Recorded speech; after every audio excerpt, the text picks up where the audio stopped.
Hello friends, હું છું doctor Jwalant Patel, spine સર્જન.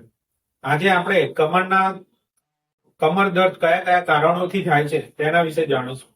કમર દર્દ થવાના ઘણા જ બધા કારણો હોય છે. જેવી રીતે હેડેક એટલે કે માથું દુખવાના ઘણા કારણો હોય છે, તેવી રીતે કમર દર્દ થવાના પણ ઘણા જ કારણો હોય છે.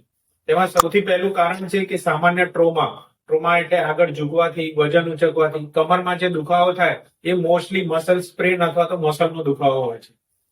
જ્યારે સ્પાઇનમાં કોઈ પણ પ્રકારની ગાદી ખસી જાય ત્યારે પણ જે દુખાવો થાય છે તેના કારણે પણ બેક પેઇન થતું હોય છે. તેમજ સ્પાઇનમાં ફ્રેક્ચર થાય એટલે કે મણકાનું ફ્રેક્ચર થાય ત્યારે પણ બેક પેઇન થાય છે.